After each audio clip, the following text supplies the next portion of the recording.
the civil rights movements, and its legacies.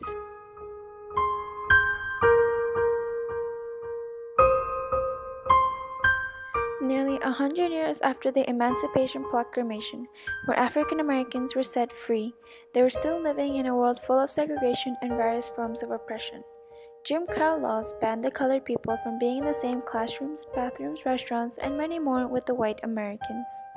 The civil rights movements of the 1950s and the 1960s made some significant impacts on the American society for years to come. World War, the NAACP was devoted to ending lynching by white vigilantes. By mid-century, the group became instrumental in the Brown versus the Board of Education of Topeka court case. This class action suit, filed in 1951, asked that segregation in schools be struck down. Taken to the Supreme Court, the case resulted in the first integrated school in the United States to open in the fall of 1955.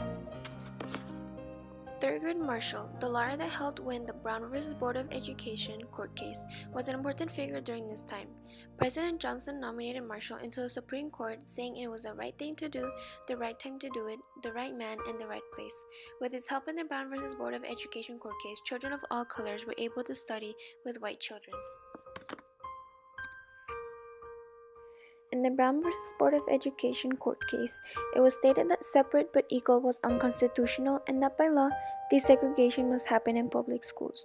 This was a major effect and impact on the development of the civil rights movement, as children were now able to study in the same room and same environment as the white children. I think it's a breaking point of the school integration. I just don't feel that they have a right to go to school. It is easy to believe today that we are an enlightened society, free from problems of race, gender, or economic separation. But some of the most difficult lessons we learn are a result of individuals who push us through these divisive barriers. In September of 1957, 9 black school children, the eldest only 17, forced us through such a blockade. They sought a better education for themselves and the opportunity to pursue the American dream. This is Central High School, Little Rock, Arkansas. Troops which for nearly 3 weeks lined the sidewalk here in front of the high school under orders to keep the colored students out have been replaced now from their orders to comply with the law, which means let the Negro students in if they come in. We were Terrence Roberts, Jefferson Thomas, Selma Mothershed, Elizabeth Eckford, Ernest Green, Carlotta Walls, Melba Patillo, Minnie Jean Brown, and Gloria Ray. They became known as the Little Rock Nine. The 1954 Supreme Court ruling on Brown versus the Board of Education found segregation of schools unconstitutional. But as the Little Rock Nine approached the high school, segregationists swarmed the campus. They got no business out here. This is our school, not theirs. They are their own. As the violence escalated, one schoolgirl, Elizabeth Eckford, was threatened by an angry mob chanting, "Lynch her, lynch her." President Dwight Eisenhower intervened in Little Rock and set a precedent for our nation as a whole. Such an extreme situation has been created in Little Rock. This challenge must be met, and with such measures as will preserve to the people as a whole their lawfully protected rights in a climate permitting their free and fair exercise. In the present case, the troops are there pursuant to law solely for the purpose of preventing interference with the orders of the court. On September 25, 1957, the 101st Airborne Division and 10,000 National Guard troops escorted the Little Rock Nine as they walked bravely past screaming mobs and made their way to the classrooms of Little Rock Central High School. Just got a report here on this end that the students are in. You feel it's worth it going through this? Yes, I do. These 9 heroes were willing to step forward and in doing so alter the course of history. Marquette University is honored to bestow upon them the Pierre Marquette Discovery Award for this extraordinary contribution to the advancement of education for all people. The Little Rock Nine stand not just for racial equality, but also for the promise upon which our society is founded: opportunity and equality for all willing to strive, struggle, and achieve. Although the children of Little Rock 9 faced threats and aggressions such as Elizabeth Eckford, they still wanted equal rights, and they fought for it. There, Rosa took a seat in the middle section of the bus. That was allowed as long as there were no white people to occupy it. She sat next to a black woman who was sitting across the aisle. At the next stop, some white people got on and filled up the remaining seats. One man was left standing. He tried to look back and saw him. They have no seats. Nobody. They're making a lot of themselves and they have no seats.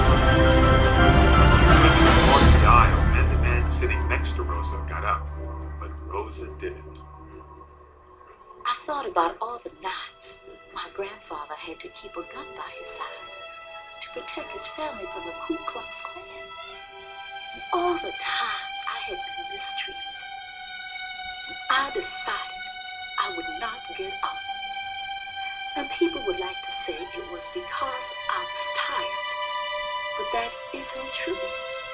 I wasn't any more tired than I usually was at the end of a workday. No, I wasn't tired physically. The only tired I was tired of fitting in. Are you going to move? No. Then I'll have to have you arrested. You may do that. Why don't you do what you told me to get up? Oh, she's alive. I don't know. But the law is the law. And you're under arrest. Rosa was arrested and taken to jail. Then she was given a date for her trial and released. News of what happened spread quickly. To understand, you probably know segregation more than bus segregation. The activity of having to ride segregated buses. The NAACP had wanted to challenge the bus laws for many years. Now they had their opportunity. The next day they called for all blacks to boycott the buses on the day of the trial. Rosa Parks became a very important figure in 1955 when she refused to give up her seat for a white man. Because of her arrest, even the black people, for the first time under Martin Luther King Jr., were able to come together and boycott the buses. This boycott had a lasting effect because not only did they not ride buses for more than a year, but also affected the economy of the bus industry severely, which made way for a change in law in the end. This also brought the spotlight to Martin Luther King Jr., who would later play some important roles in the civil rights movement. On February 1st, 1960, freshmen at the Agricultural and Technical College began a wave of student sit-ins designed to end segregation at Southern lunch counters. Especially students in predominantly black colleges were inspired to move against the injustices they saw. In the winter of 1960, they began a series of sit-ins at segregated lunch counters in a dozen American cities that refused to serve African Americans. We never gone down this road before, so there was some concern about what could happen, or what would happen. A manager would come out and say, "We're just not going to serve you, and you're best getting out because we're going to call the police."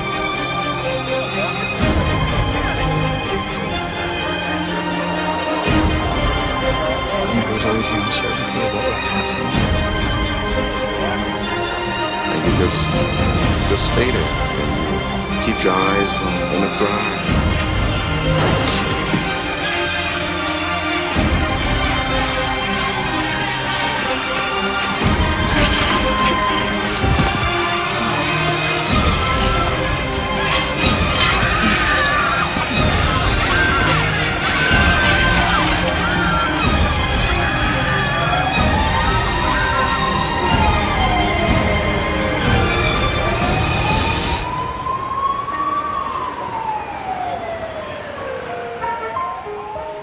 You feel the pain, But you don't become bitter.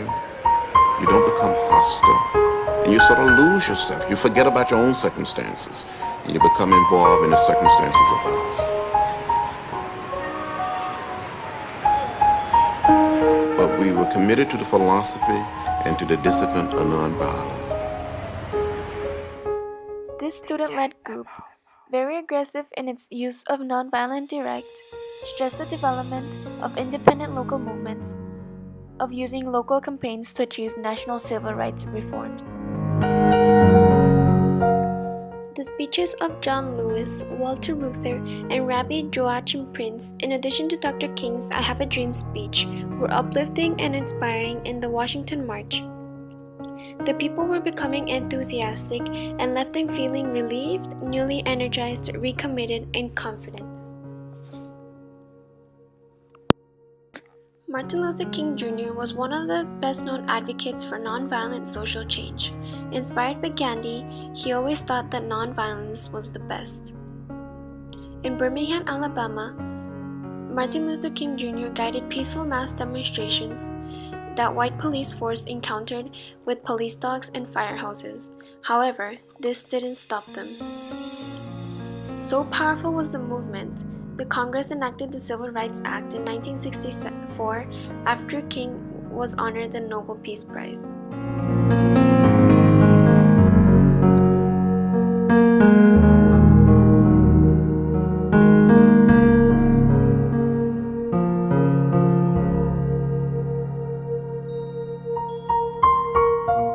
The Civil Rights Movement changed American society by opening new political, social, and economic opportunities for the Black Americans in the 1950s and the 1960s.